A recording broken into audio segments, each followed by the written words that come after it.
et al.'s book about violent video game effects on children and adolescents. We're going to get into the nitty-gritty of some of the ugly things that have happened to people who have played video games ad nauseum to the point of dying. So let's get started. Okay. Violent breeds violence. Violent video games are popular with male and female children, adolescents, and adults. They've been successfully marketed to youth and are easily obtained regardless of age. Public attention and debate about violent video games has been one of the few positive outcomes of the horrendous spate of school shootings by boys with a history of playing violent video games. As early as 2000, the FBI included fascination with the violence-filled entertainment as one of the warning signs characteristic of school shooters. The FBI report noted that the high-risk student spends an inordinate amount of time playing video games with violent themes and seems more interested in the violent images than the game itself. On the internet, the student regularly searches for websites involving violence, weapons, and other disturbing subjects. A panel of experts on aggression and violence assembled by the Surgeon General in 2003 found unequivocal evidence that media violence increases the likelihood of aggressive violent behavior in both immediate and long-term contexts. Video game researchers and manufacturers have often argued over the definition of human aggression. A behavior that is intended to harm another. It's a behavior that is intended to harm another individual. B, the behavior is expected by the perpetrator to have some chance of actually harming that individual. And C, the perpetrator believes that the target individual is motivated to avoid the harm. And that is what human aggression is. The first study was done looking at 1,619 161 9 to 12-year-olds and 354 college students. Each participant was randomly assigned to play either a nonviolent children's game, 2 children's games with happy music and cartoonish characters, 2 violent games aimed at teens, and this is one with the cartoonish characters. Lemmings, oh no, more lemmings. Aggression was measured with a punishment task, blasting a person with an air horn. The researchers also gathered information about each participant's recent history of violent behavior, habitual video game, television, movie habits, whether they have TV in their bedroom, and how much parental involvement there is with their gaming habits. The researchers found that participants who played the violent video games punished their opponents with significantly more high-noise blasts than those who played the non-violent video games. The researchers also found that habitual exposure to violent media was positively associated with higher levels of recent violent behavior, and that video games were more strongly related to violent behavior than television or movies. The researchers found that even the cartoonish children's violent games seemed to have the same short-term effect as the more graphic T-rated violent games. While people tend to believe that an E, everyone, ratings means neutral themes, what seems to matter is if the game includes aggressive content, not how realistic or graphic the violence. The researchers found that the number of intentional harm incidents in the teen games were the same as the children's violent games, though they were presented much lighter and jollier. The researchers found that just practicing being aggressive led to higher aggression after playing, even if the game violence was not graphic, gory, or realistic. The most important finding in this research was that brief exposure to children's games with violent content can cause an increase in aggression in a short-term context. The happy music, cute cartoonish characters, and non-human enemies characteristic of children's violent games do not eradicate the aggression-inducing potential of these games. The aggression-inducing potential of these games occurred in both the children and the college student population. The effect seemed only slightly larger for the younger than the older sample. T-rated violent games did not produce a larger increase in the short-term aggression than did the violent children's games. The T-violent games yielded a slightly lower level of aggression than the children's violent games. Age did not change the children's game violence effect. Neither did sex. Habitual prior exposure to violent media, availability of video games in one's bedroom, or preference for violent video games. High parental involvement and media usage appeared to provide some protection against the children's game violence effect in this short-term context. These results are very similar to the adult involvement with children's media exposure, reducing the negative impact of media violence. In study 2, violent attitudes, the researchers gave surveys to 189, 76 males and 113 females, high school students, covering violent TV, movies, and video game exposure, attitudes toward violence, personality trait hostility, personality trait forgiveness, beliefs about how normal violence is, frequency of various verbally and physically aggressive behaviors. The researchers expected that adolescents who play a greater number of violent video games would hold more pro-violent attitudes, have more hostile personalities, be less forgiving, believe violence to be more typical, and behave more aggressively in their everyday lives. The researchers found that adolescents who play a greater number of violent video games hold more pro-violent attitudes, have more hostile personalities, are less forgiving, believe violence to be more typical, and behave more aggressively in their everyday lives. So the hypothesis was proven. While the researchers expected other relevant variables, such as being male and having an aggressive personality, would account equally well for why some kids behave more aggressively, violent video games still made more of a difference than these other two variables. The researchers were also surprised that there was no difference in the video game violence effect between boys and girls or adolescents with already aggressive attitudes. All groups, males, females, and previously aggressive individuals, were equally affected by the video game violence effect. It seems that no one is immune to the effects of media violence exposure. The researchers also found that screen time, TV and video game combined, was a significant negative predictor of grades. The more time adolescents spend in front of a screen, the worse their school performance. The researchers also found that there was no difference between violent TV programming and violent video games as the negative effect of screen time. Forgiveness was negatively related to all three types of aggression. Participants who scored higher on trait forgiveness tended to report lower levels of aggression. The forgiveness-aggression link proved to be quite strong, surviving all the destructive tests with each of the three aggression measures.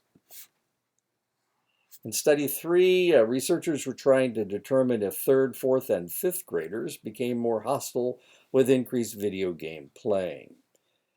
430 3rd, 4th, and 5th graders were surveyed along with their peers and their teachers.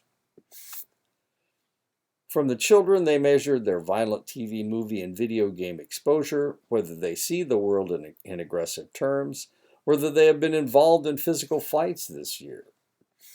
From the children's peers, they measured which children were verbally aggressive, relationally aggressive, and physically aggressive, which children were positive and pro-social in their behaviors, which children they liked or disliked.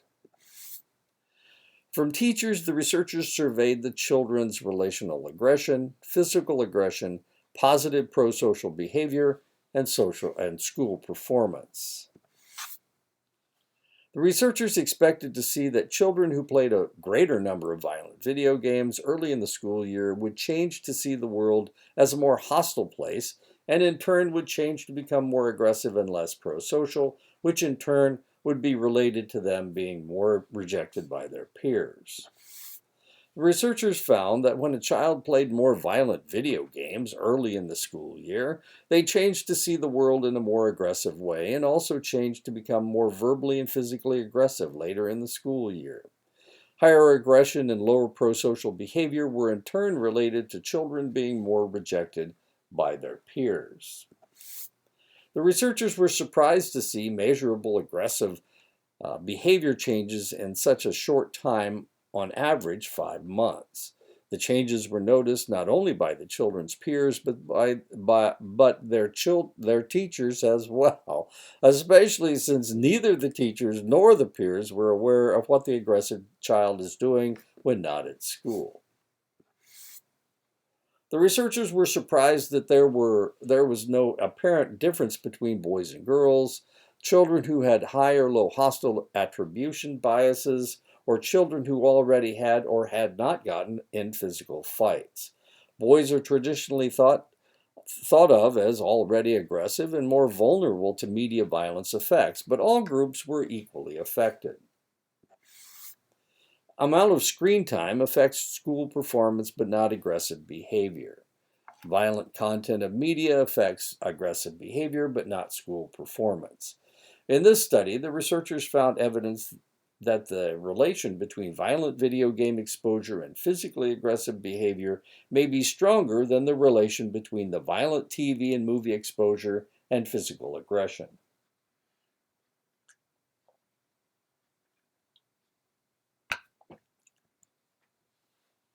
This is research, Hummer, Cronenberger, Wang, Matthews.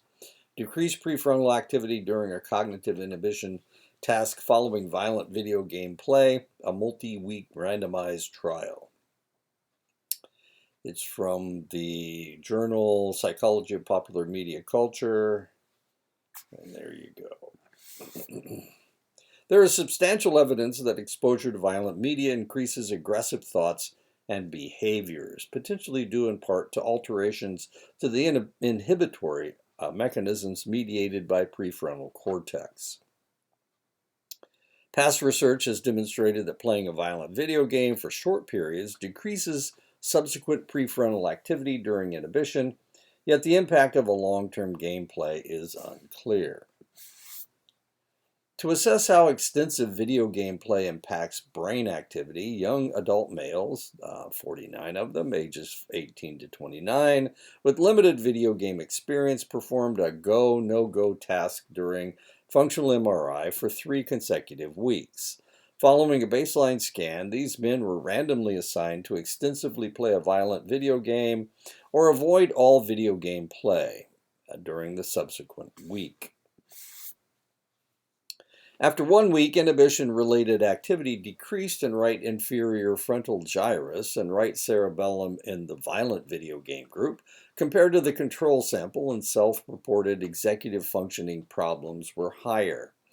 Violent video game participants assigned to a second week of gameplay had similarly reduced bilateral prefrontal activity during inhibition relative to the control group. Violent video game participants assigned to avoid gameplay or play a cognitive training game during the second week demonstrated similar overall changes from baseline as the control group. This experimental functional MRI investigation examined how increased play of violent video game may alter brain activity. We present evidence that young adult males with low prior video game experience have reduced lateral prefrontal and cerebellum activity during cognitive inhibition after playing a violent video game extensively over a period of 1 week. In addition, bilateral prefrontal effects persisted after a second week of gameplay, though refraining from the gameplay or playing a cognitive training game during the second week did not alter prefrontal activity. Lower prefrontal cortex function during inhibition is often associated with poor inhibitory control.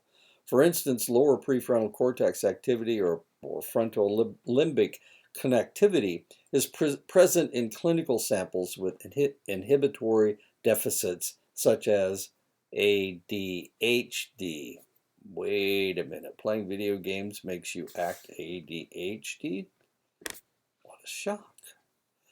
Diminished prefrontal activity with extensive violent video gameplay may suggest a reduced capability for inhibition or at least a brain primed toward less top-down control.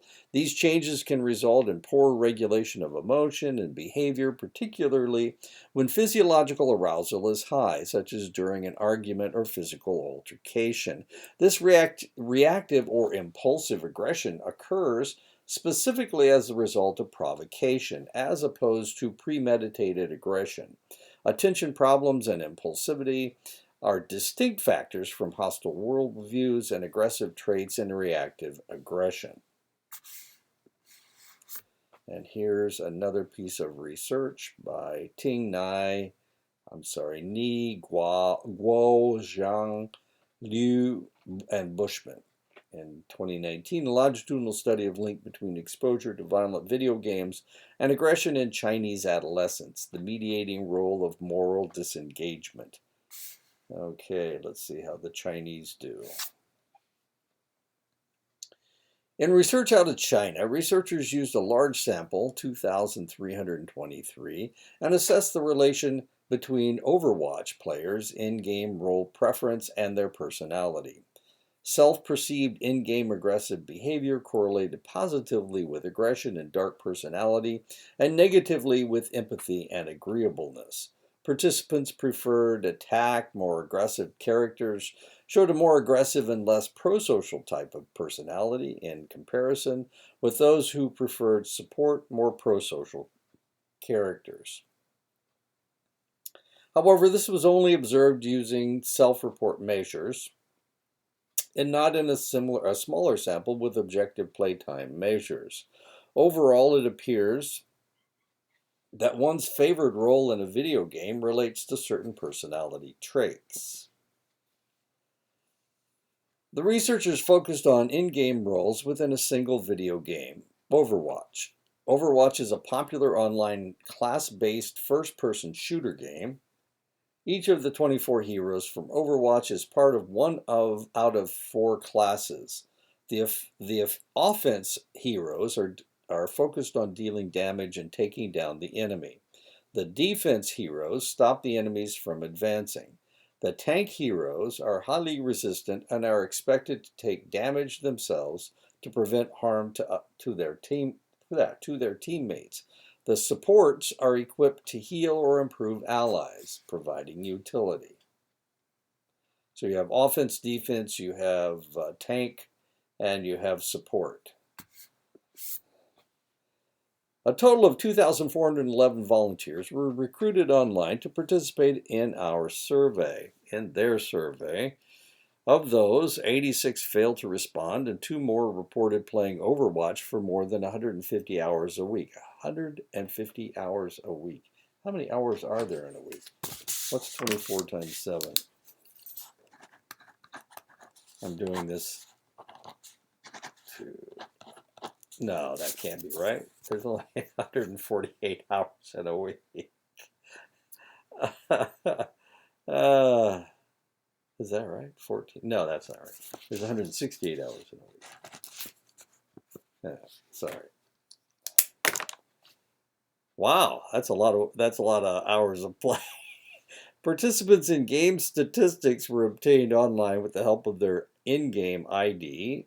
Data were accessible for only 1,871 participants, and about 90% of them were male.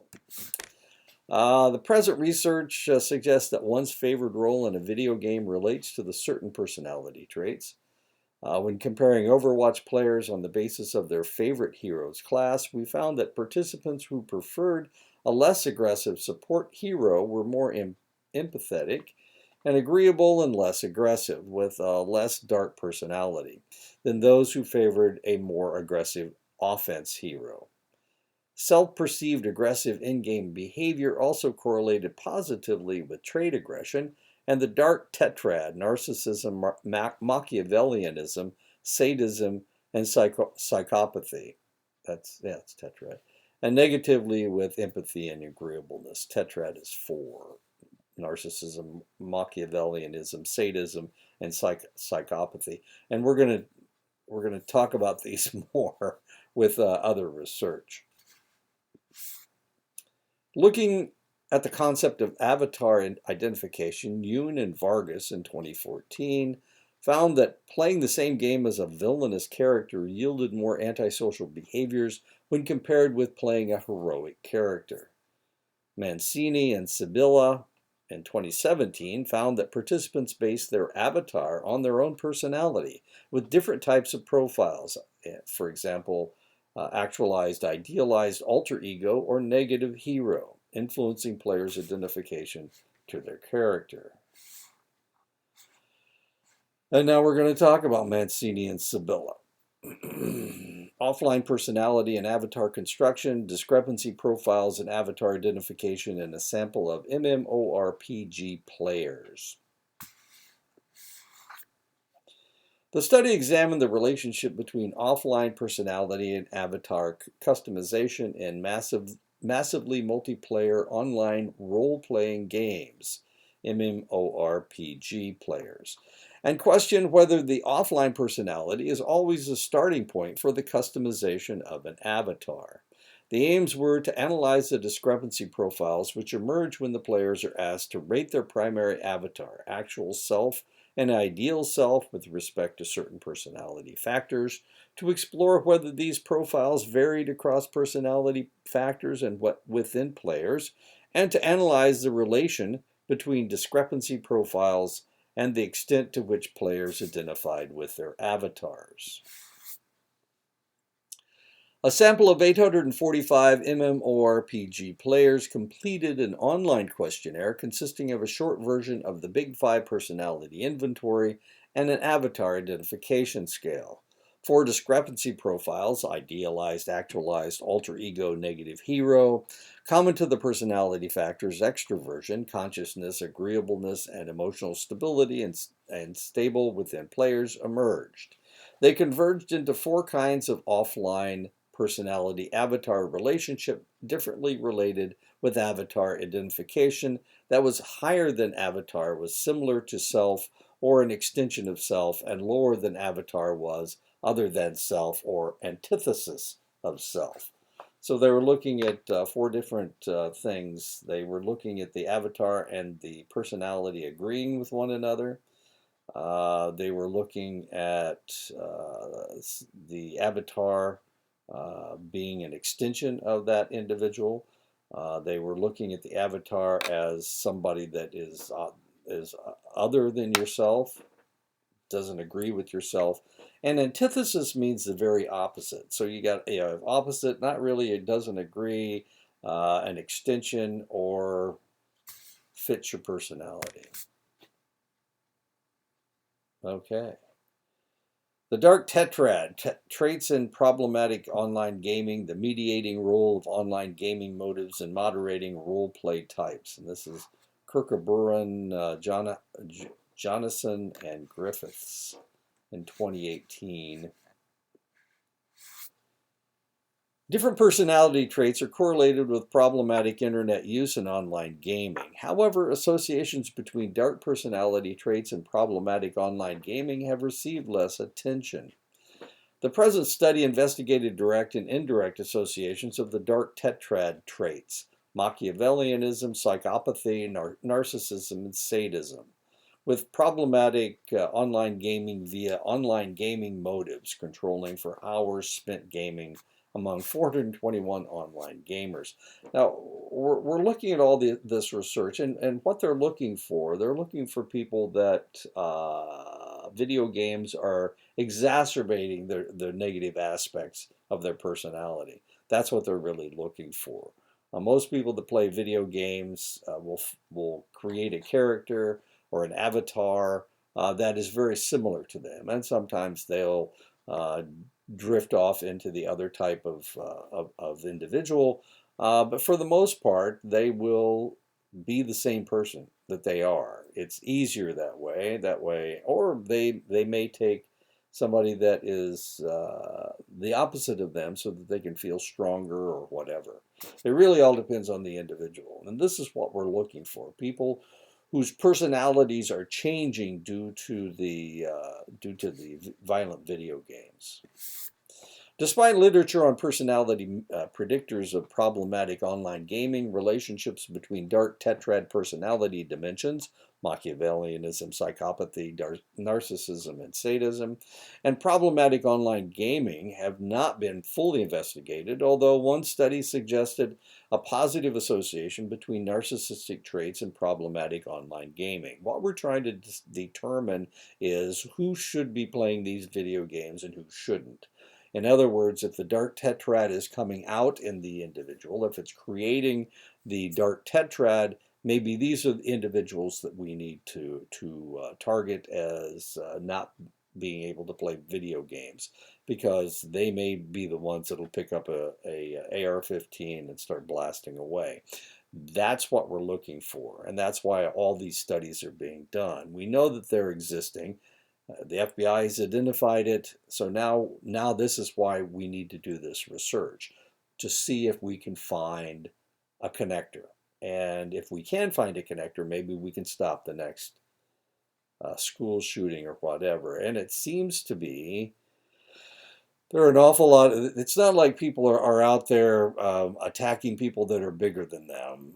They're going into grade schools and elementary schools and middle schools and blasting away, and that's really what we're afraid of.